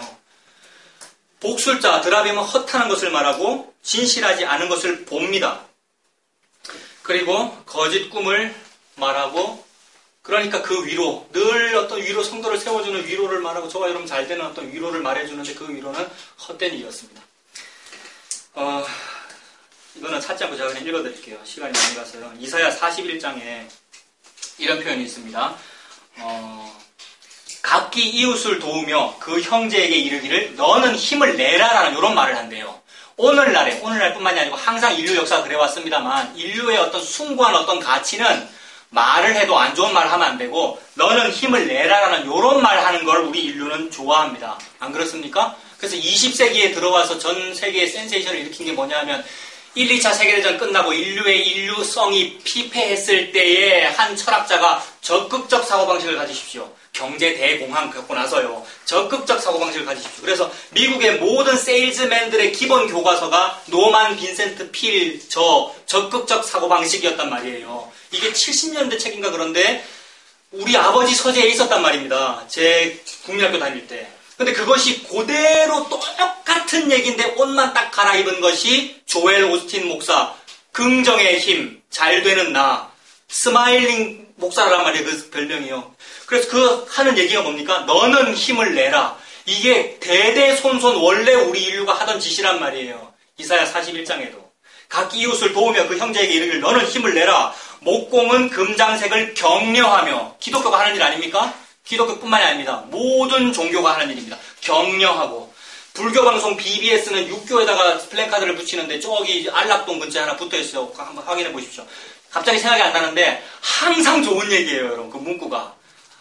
앞으로는 잘 될 거예요. 생각났습니다. 안락동 한전 앞에 앞으로는 잘 될 거예요. 너는 힘을 내라. 격려하며. 망치로 고르게 하는 자는 매질꾼을 격려하며 이르되 땜질이 잘 된다 하니. 자, 땜질을 왜 합니까? 매질꾼은 해머질, 망치질 하는 사람인데 뭘 만들고 있는 중이죠. 그러니까 뭔가 항상 언더 컨스트럭션, 공사 중이에요. 뭘 짓고 있는 중이란 말입니다. 그래서 건축 헌금을 그렇게 많이 하는 거잖아요. 됐다라고 만족을 해야 되는데 그게 아니고 자꾸 뭘 만들려고 그래요. 그래서 땜질꾼 하는 것이고 매질꾼이 막 격려하고 잘 된다 하면서 못질을 하는데 그것을 일컬어 하나님은 이사야를 통해서 우상을 단단하게 박리라고 못질을 한대요. 우상을 거니라고. 그래서 참 많은 예배당에 막 플래카드가 붙어있고 뭐가 막 붙어있어요. 그래서 저 같은 부교육자는 그거 떨어지면 그냥 혼나는 날이에요. 어떻게 네가 붙였길래. 그래서 보통 여러분 이제 직원을 두는 교회들도 있습니다만 직원이나 뭐 그걸 사찰 집사 이렇게 부르잖아요. 근데 어떤 교회는 뭐 제가 있었던 교회는 아닙니다. 어떤 교회는 야 부목사 네 있는데 왜 사찰을 둬야 되는데 이렇게 하는 것도 있거든요. 그러니까 그런 역할을 하라는 거예요. 예수를 전하라는 게 아니고 못질 잘하라는 얘기죠. 그래서 긍정의 힘에 해당하는 어떤 문구들이 잘 붙어 있어야지 담임 목사님 설교하시면 그게 뚝 떨어져 봐요. 큰일 나잖아요. 그래서 너는 힘을 내라 그 얘기입니다. 못질하니라고. 매질꾼은 땜질꾼을 격려하면서 무상을 잘 박아라. 이사야 41장 7절입니다. 나중에 찾아보실 분 한번 보십시오. 이사야 47절에 격려하며 이르되 땜질이 잘 된다 하니 그가 못을 단단히 박아 우상을 흔들리지 아니하게 하는도다. 그러나 8절에 그러나라고 하면서 하시는 말씀이 너무 유명한 말씀. 기독교 백화점 가면은 표구사에 다 붙어있는 말씀. 두려워하지 말라 내가 너와 함께함이니라. 놀라지 말라 나는 네 하나님이 됨이니라. 이 말씀이에요. 그러면 앞부분에 나왔던 너는 힘을 내라라는 말씀과 뒤에 있는 두려워하지 말라는 말씀은 문자가 같잖아요.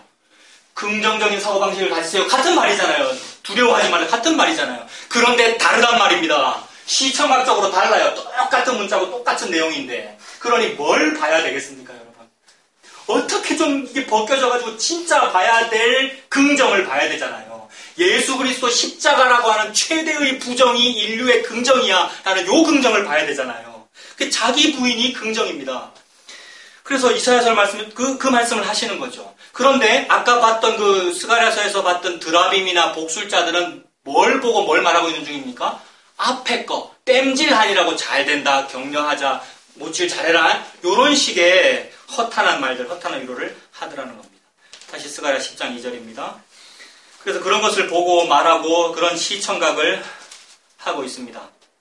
그러니까 그렇게 되면 어떻게 됩니까? 그런 지도자들이 다 목자들인데 가정교회에서도 목자라는 말 참 많이 썼고 오늘날 목사가 곧 목자이며 성도가 곧 선지자인데 삼중직이잖아요. 제사장이고 선지자고 우리가 왕이란 말입니다. 그런데 우리가 그러하면 백성이 괴롭습니다. 2절의 뒷부분에 그 위로가 헛됨으로 백성들이 양같이 유리하며 목자가 없으므로 곤고를 당합니다. 목자 없습니까? 한 해에 신학생이 몇 명 배출되는 줄 아십니까? 제가 아까 동기를 모른다 그랬는데 동기를 왜 모릅니까? 너무 많아서 그래요. 여러분 편의점 숫자보다 많다 그랬잖아요. 교회의 숫자가요. 난리 났어요. 그래서 저 레미콘 운전하기로 하고 그만둔 거 아시잖아요. 근데 그거 맞아요. 그렇게 해야 돼요. 그리고 옛날에는 그게 좀 부끄러웠어요, 여러분. 신학교 다닐 때는. 그러니까 뭘 좀 이렇게 승승장구를 잘 해야 되잖아요. 처음에 전도사 하다가 좀 소개 잘 받아가지고 위에 계신 분한테 잘 보여야 소개도 해주거든요. 어느 교회로. 마침 어느 교회가 비었다는데 글로 가라. 근데 그거를 저는 안 좋아했습니다. 왜냐하면 소장파고 개혁주의자이기 때문에. 그런데 소개 없었겠습니까? 은근히 내가 내 모교회가 그래도 증경 총회장님 교회인데 내가 그 딸하고 동기거든요, 제가. 이런 얘기 하면 안 되는데. 그래서 잘 보이고 싶은 마음이 막 있죠, 여러분. 그래서 그만큼 목자가 많아요. 너무 많이 배출되고 있기 때문에. 근데 목자가 없대요, 여러분. 가짜니까. 예수 십자가 없으면 가짜입니다, 여러분. 목자가 없으므로 공고를 당합니다. 그래서 그 목자들 하나님 벌해야 됩니다. 3절에 내가 목자들에게 노를 바라며 내가 숫 염소들을 벌하리라. 숫 염소는 목자의 또 다른 표현입니다, 여러분. 양들이 많이 있는데 그 중에 중간중간 끼어있는 숫 염소. 이렇게 목자의 다른 표현이기도 하고 양이 아닌 어떤 존재 이렇게도 볼 수 있겠죠. 그 지도자들을 벌하리라. 만군의 여호와가 그 무리 곧 유다 족속을 돌보아 그들을 전쟁의 준마와 같게 하니. 근데 하나님은 장면 전환이 너무 극적이에요. 막 못 따라갈 정도예요, 여러분. 아까도 그러나라고 하면서 두려워 말라 이런 식으로. 아니 좀 중간 과정도 좀 있고 점점점 이게 행위가 좀 점점점 하나가 있고 둘이 있고 점점 이렇게 되면 우리의 인과적으로 이해가 될 텐데 하나님은 바로 손바닥을 뒤집어 버린단 말입니다. 그러니 우리의 구원은 구름 위를 걷는 것 같은 어안이 벙벙한 채로. 왜냐하면 0.001초 전에 지옥인데 바로 왜 천국이에요? 이런 어떤 구원. 이걸 보고 신묘막측이라 그러고요. 기묘하다. 하나님 기묘하다. 이런 구원 받으십시오. 막 열심히 노력해가지고 받는 그런 구원 말고요, 여러분. 그래서 바로 장면 전환, 그 저주스러운 장면이었는데 그 무리 곧 유다 족속을 돌보아 그들을 전쟁의 준마와 같게 한다.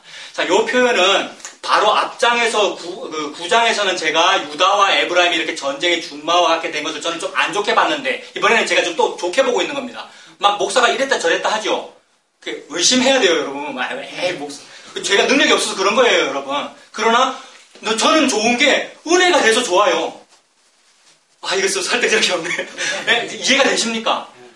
앞장에서는 유다가 무기가 되었다는 것이 저주스러운 말이었단 말이에요. 근데 아니에요, 여러분? 우리가 무기가 돼가지고 예수 찔러 죽인 거 아닙니까? 맞아요. 근데 그게 은혜 아니에요? 그게 은혜예요. 내가 못이 되어가지고 예수 십자가 달아 죽인 게 그게 나란 말입니다. 근데 그걸 보고 은혜라 그런단 말입니다, 하나님께서. 자, 통과됐습니까? 통과. 네, 통과. 네, 여기서는 뭡니까? 그 무리 곧 유다 족속을 돌보아 그들을 전쟁의 준마와 같게 하리니. 자, 여기서는 제가 지금 어떻게 해석하려고 그러는 겁니까? 하나님이 유다라고 하는 무리를 전쟁의 준마라는 하나님의 도구로 쓰신다. 이렇게 되는 거죠. 유다에서 뭐가 나오는데요, 여러분?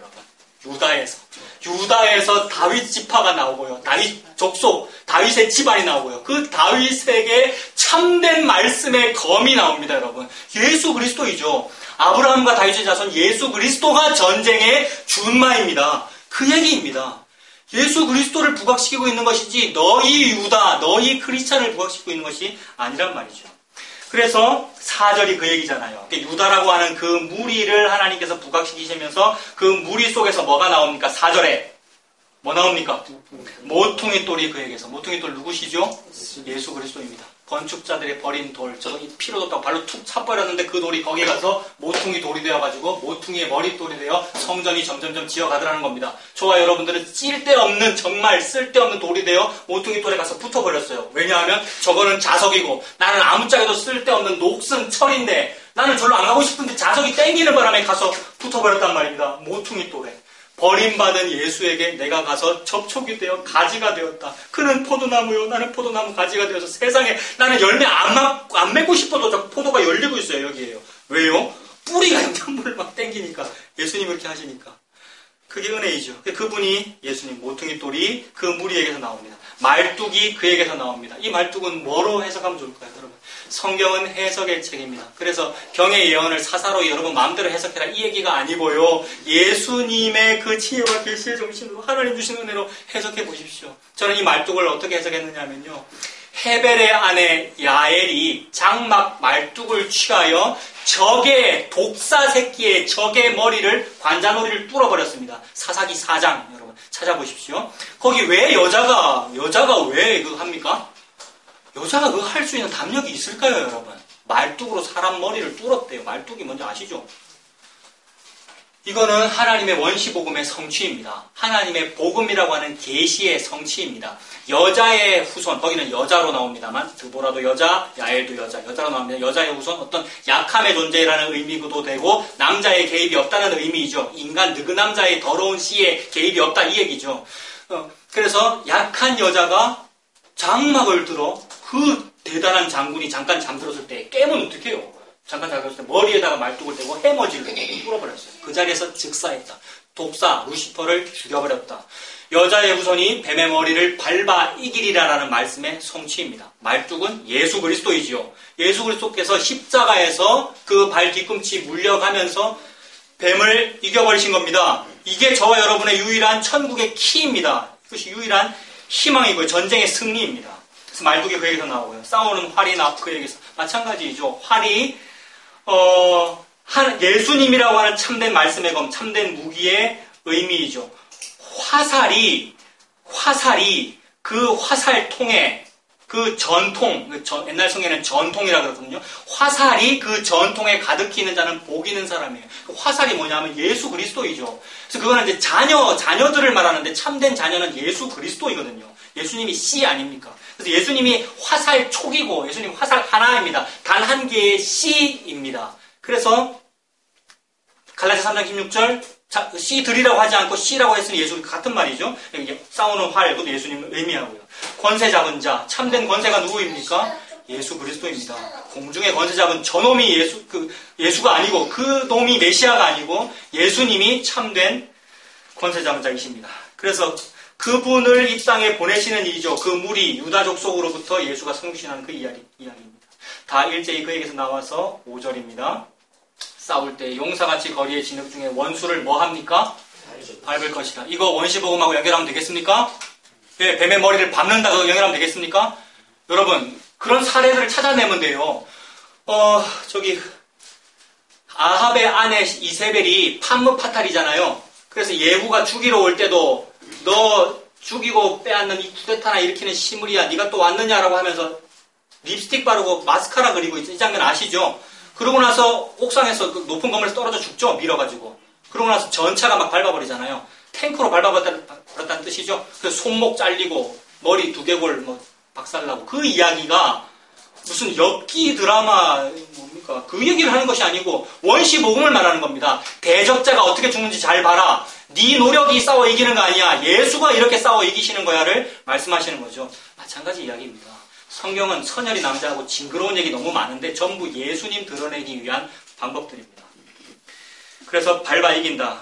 원수를 밟을 것이라 여호와가 그들과 함께 한즉 그들이 싸워 누구를 부끄럽게 합니까? 말탄 자들을 부끄럽게 합니다. 말탄 자들이 언제 결정적으로 부끄러웠죠? 말과 그 탄 자들을 애굽 바다에 수장시켜 버리셨을 때에 어린 양의 노래, 모세의 노래를 부를 때에 말탄 자들이 부끄럽습니다. 왜요? 물에 다 빠져 죽어가지고요. 저것들은 무태에 올라갔는데 홍해 바다 가르는 그런 이야기죠. 저와 여러분이 구원이 그렇습니다, 여러분. 얼마나 감사한지요. 물에 빠져 죽음이 마땅한데 우리가 구명조끼도 안 입었는데 어느 날 구명조끼가 입혀 있는 거잖아요. 그 구명조끼가 뭐죠? 예수 그리스도 가지고. 그래서 말탄 자들을 부끄럽게 하리라. 6절입니다. 내가 유다 족속을 견고하게 하며 요셉 족속은 북지파를 말하고 유다 족속은 여기서는 남쪽 지파를 말하겠죠. 이제 하나로 말하죠. 남북을 하나로 말씀하십니다. 유다 족속을 견고하게 하며 요셉 족속을 구원할지라 내가 그들을 긍휼히 여김으로 그들이 돌아오게 하리니. 이거 뭡니까? 70년 포로 회복이기도 하고 지금 스가랴서 배경이잖아요. 포로 회복이기도 하고 죄로부터의 구원, 우리의 죄가 도말되고 출애굽, 출바벨론 구원을 얻는 그 이야기이죠. 돌아오게 하리니 그들은 내가 무슨 상태가 됩니까? 내어버린 일이 없었음 같이 되리라. 우리가 내어버림을 당했고 당연히 내버림을 당해야 되는데 왜 그렇습니까? 창녀가 낳은 아들 딸이잖아요. 우리가 모친이 죄 중에 잉태했단 말입니다. 참된 씨앗이 아니란 말이에요. 이게 성적인 의미잖아요. 씨라는 표현이. 창녀가 낳은 아들 딸이기 때문에 저와 여러분의 이름이 로루함하고 로암미입니다. 그래서 로자가 붙었죠. 호세아와 고멜의 아들 딸이 로루하마 로암미잖아요. 그 얘기죠. 로자가 붙었다는 말은 니는 아니다 이 말이죠. 니는 있음이 아니야 이 말이죠. 니는 있음이 아니야. 너는 선이 아니야가 네 정체야. 이 말. 이게 로루아마, 로암미인데 세상에 예수라고 하는 것을 우리 마음편에 확 새겨버려가지고 이게 침노입니다. 침략. 예수님은 은혜 받은 자를 침략하십니다. 세상에. 예수님은 은혜 받은 자를 당신은 사랑받기 위해 태어난 사람이 이렇게 대우해주지 않고 예수님은 은혜 받은 자를 확 침략해버리신다고요. 침노를 당해요, 여러분. 천국은 세례요한의 때로부터 침노를 당하리라는 그 표현은 번역에 문제가 있다고 많은 분들이 그러잖아요. 사실은 천국이 침노를 당하는 것이 아니라 천국이 나를 침략한다 이 말입니다. 침노에 들어오는 씨앗이에요. 그래서 확 심겨져 버려가지고 원래 씨앗 아니잖아요. 우리는 더러운 씨앗인데 예수 씨앗이 되어버린 상태. 그래서 로루아마 로암미에서 로자가 떨어져 버린 상태. 로는 아니다라는 말인데 이제는 기다 이렇게 된 거죠. 기다. 네가 내 아들이다, 내 딸이다 이렇게 되어버린 거죠. 그러니까 버림받은 적이 없는 게 되는 거죠. 고아원에 갔던 적이 없는 상태. 항상 내 아들이었던 것 같은 상태. 내버린 일이 없었음 같이 되리라. 나는 그들의 하나님 여호와라. 내가 그들에게 들으리라. 나는 그들의 하나님 여호와라. 이거 뭡니까? 계약서 서문이고 하나님의 어떤 국민교육헌장 서문 같은 대단한 어떤 문장이란 말이에요. 십계명 서문 같은. 그래서 나는 너희들의 하나님이 되고 니들은 내 백성이 되리라가 저와 여러분의 유일한 어떤 막 외우고 싶고 표구를 하려면 그런 걸 표구를 해야죠. 예? 이 나중에 심히 창대하리라가 표구가 아니고 나는 그들의 하나님 되고 그들은 내 백성이 되리라. 그리고 그들이 내 백성이니까 뭐 하십니까? 하나님께서 6절 뒷부분에 그들이 내 백성이니까 하나님께서 뭐 하십니까? 들으십니다. 여러분, 하나님은 우리 기도 안 들으십니다. 이사야서에서. 많이 손을 높일지라도 듣지 아니하리. 이거 기도할지라도 안 들어주리라. 왜요? 나는 니들이 바치는 순양의 기름에 배불렀고 니들이 바치는 제사와 올삭과 절기와 뭐 때문에 내가 토가 나와서 미치겠다. 기도해도 안 들어줄 거야. 그러니까 이게 하나님의 정상적인 뜻인데 세상에 내가 너희들에게 들으리라. 하나님의 그 들음이 이렇게 되면 우리도 듣게 됩니다.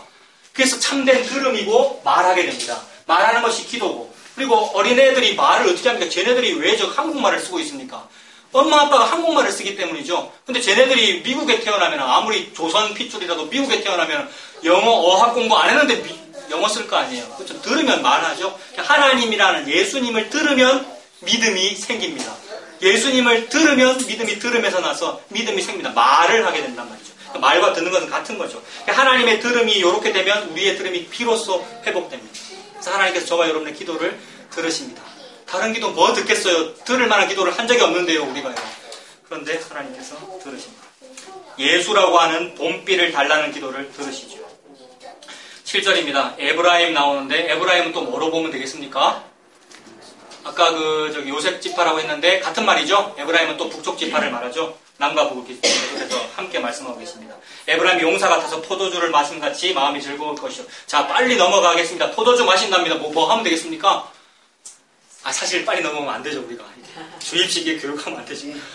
예수 그리스도 피 그분께서 나를 이거를 마셔라. 이 잔은 너희를 위하여 흘리는 내 피다. 그리고 이 떡을 먹어라. 이 떡은 이 빵은 너를 위하여 주는 내 살이다. 여러분, 오병이어 빈들에서 오병이어를 먹였더니 처음에는 맛있다고 좋다고 먹고 마시고 해놓고는 내가 하늘에서 내려온 생명의 떡이다라고 했더니 제자도 그를 떠나고 다시는 함께 다니지 아니하더라 이랬죠. 근데 지금 또 똑같은 말씀하시죠. 포도주 마시라고 그래요. 에브라임 같은 저와 여러분들에게. 에브라임이 사마리아 아닙니까? 사마리아는 동물로 뭡니까? 사마리아가 개입니다. 저와 여러분 개 맞습니까? 차목사 개만도 못하지요. 그게 수로보니게 여인이잖아요. 그런 사람은 이거 먹으면 안 됩니다. 여러분 감히 이 식탁에 어떻게 참여합니까? 개라서 밑에 떨어지는 것도 감성 그 상태인데 근데 마셔라. 곡식과 포도주를 충분히 준다. 마셔라. 근데 너 돈 들고 오면 혼나? 이 얘기죠. 어디 감히 이거를 은금으로 살려고 그래. 그 은금과 함께 네가 망하리라 이 얘기고요. 공짜로 먹고 마셔라. 값 없이 돈 없이 와서 포도주와 젖을 사라. 그 말씀을 하십니다. 예수님이죠.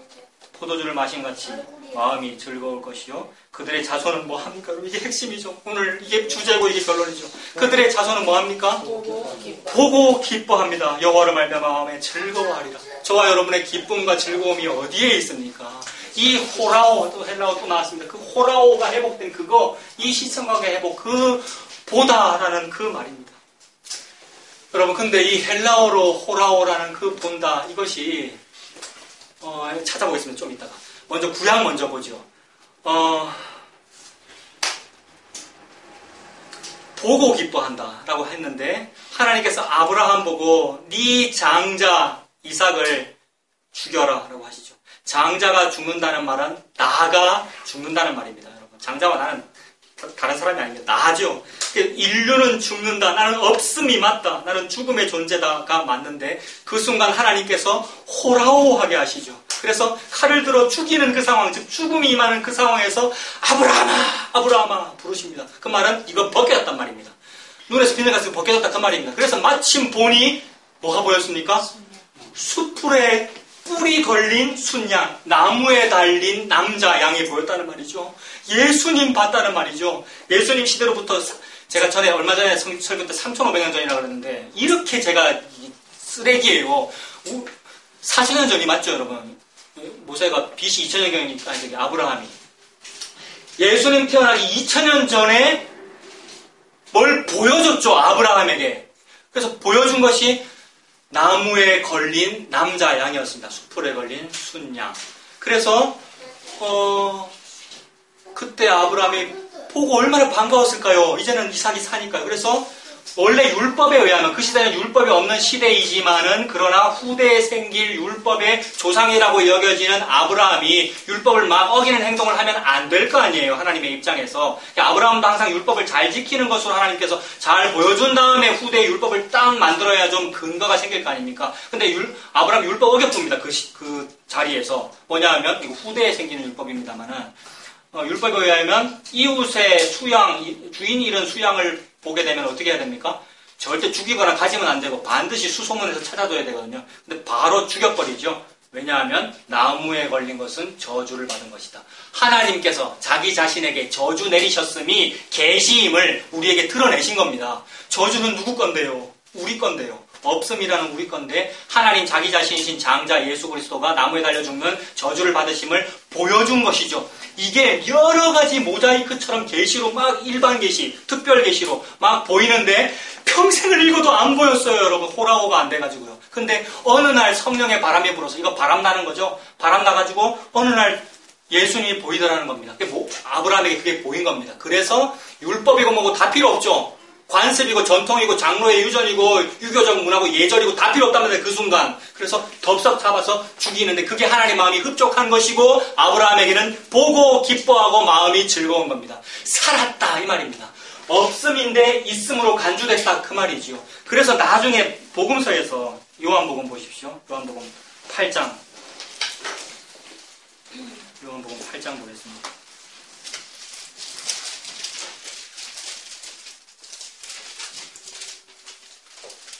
복음서에서 항상 예수님께서 욕을 듣잖아요. 많은 사람들로부터. 특히 하나님을 잘 믿는다는 사람으로부터 하나님인 예수님이 막 욕을 먹잖아요. 그래서 그 8장 53절 같은 게 그런 거죠. 사람들이 예수님 보고 너는 이미 죽은 우리 조상 아브라함보다도 더 크냐? 또 선지자들도 다 죽었거든. 너는 너를 누구라고 하느냐? 너는 너를 누구라고 하느냐? 이게 무슨 말입니까, 여러분? 네 누구? 이 말이죠. 네 누구? 이랬더니 그 아내분이 뭐라고 대답하셨다고요, 목사님? 그 남편분이 당신은 도대체 내게 누구요? 이랬을 때. 에고 에이미. 나는 네요. 이렇게 대답했대요. 근데 그분이 이제 복음을 알아서 이제 그렇게 말씀했다고 그러던데 하나님의 대답이잖아요. 모세에게 나다 이런 거죠. 예수님은 항상 나는 빛이다. 나는 길이다. 나는 진리다. 내가 길이요 진리요 빛이다. 그 얘기. 그게 이제 에고 에임이 나다라는 이런 말이잖아요. 자, 여기서는 그렇게 드러나지는 않으나 예수님은 항상 그 말씀하고 계시는 거죠. 나다라는 말씀을. 그래서 이 아브라함에 대해서 이렇게 질문하는 사람들에게 56절에 뭐라고 대답하셨습니까? 8장 56절에. 너희 조상 아브라함은 나의 때 볼 것을 즐거워하다가 보고 기뻐하였느니라. 스가랴서의 말씀과 같은 거 아닙니까, 여러분? 이 보다라는 여기서는 이게 신약성이니까 헬라어고요. 이거 저 뭐 찾아봤는데 아까 그 스트롱 코드 3708번 호라오라는 단어고요. 요 똑같은 단어가 히브리어로, 여러분. 히브리어로는 라아라는 단어인데 스트롱 코드 7200번이거든요. 라아라는 단어에서 라아라는 말 앞에 이자가 붙어가지고 이르아, 이르에, 이레 이렇게 된 겁니다. 그래서 여호와 이레, 여러분. 여호와 이레. 주일학교 다닐 때만 얼마나 이거 좋아했는데요. 여호와 이레. 왜 좋아했을까요? 선생님이 준비물 색종이랑 들고 오지 마라 했는데 다음날 학교 갔다가 큰일 났다. 이거 회초리 맞겠다 싶었는데 떴는데 마침 책종이가 거기에 있을 때 여호와 이래 하나님 이랬단 말이에요. 여러분 어린 마음에도. 근데 평생 그러고 살았단 말이에요. 돈이 없었는 날 돈이 생기면 여호와 이래라고 했었고 그게 일신상의 영달로 이게 없음이라서 흙이라서 이 무화과 나무 이파리 준비 잘하는 것을 보고 이래라는 7200번짜리 단어를 감히 하나님의 단어를 써가면서 여러분 히브리어 헬라어가 중요하다는 말이 아니고요. 여러분 하나님 그거 보라고 이르해라고 말씀하시고 보라고 호라오라고 말씀하시고 그래서 예수님이 지금 욕먹어가면서 침뱉음 많아가면서 내가 아브라함보다 먼저 있었어. 그 모리아산 꼭대기에 내가 숯불에 걸려 있었어. 그거를 보고 싶어서 막 갈망하다가 이 말이잖아요. 볼 것을 즐거워하다 이 말은 뭐 좀 생명이 어디 없어요. 생명이 어디 없어요. 마실 물이 없어요. 라고 찾다가 찾아서 보고 기뻐하였느니라 이 말이잖아요. 예수님이 보인 사람은 여러분 그런 사람입니다. 저 여러분에게 복음이 은하고 은혜가 임했으면 이 보인 사람입니다. 모세의 수건이 걷어져 버렸고요. 눈이 띄어진 사람입니다.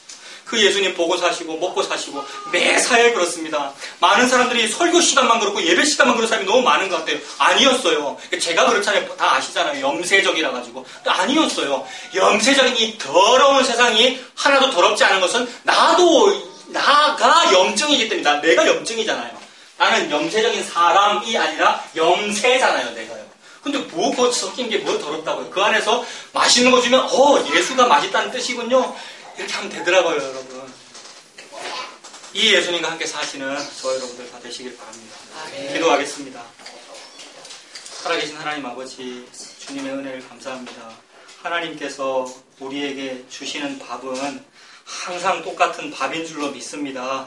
어저께 먹은 것도 밥인데 오늘도 또 똑같은 밥 주셔서 어떤 때는 너무 짜증이 나고 도대체 이게 무슨 말씀을 하시는 건지 여기서 뭐 새로운 것을 발견하라는 건지 몰라가지고 마치 마지막 비가 내리는 것 같은 봄비가 내리는 것 같은 그럴 때가 있습니다. 그때에도 주님 예수님을 간구합니다. 우리에게 만나인 생명의 양식인 참된 비 그 예수님을 허락하여 주시옵소서.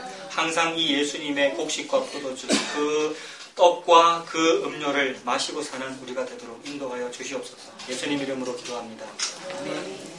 찬송하겠습니다. 540장입니다.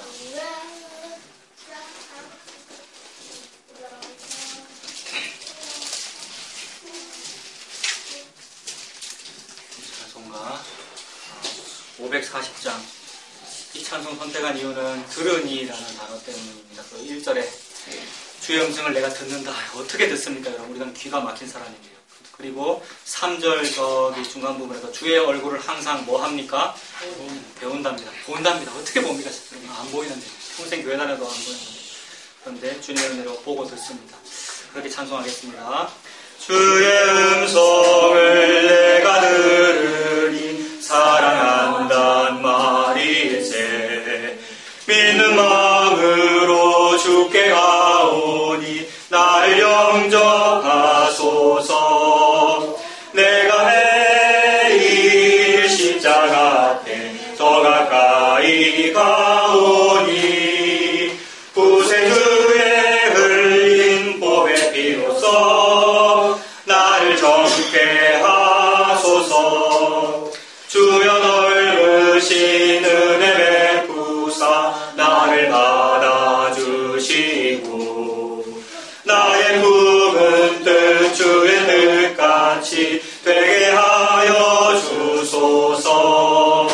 내가 매일 십자가 앞에 더 가까이 가오니 구세주의 흘린 보배 피로써 나를 정케 하소서. 주의 보좌로 나아갈 때에 어찌하니 기쁠까. 주의 얼굴을 항상 배우니 더욱 친근합니다. 내가 매일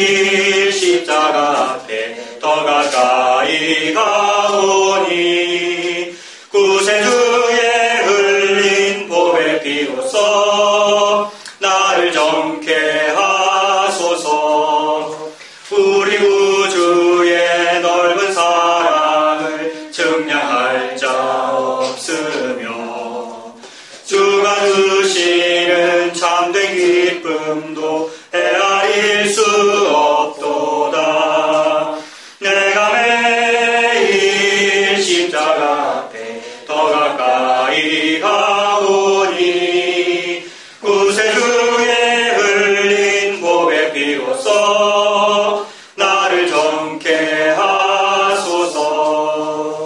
아멘. 축도하겠습니다. 우리 주님 예수 그리스도의 은혜와 하나님의 사랑과 성령님의 도와주시는 은혜가 우리 모두와 항상 함께 있을지어다. 아멘.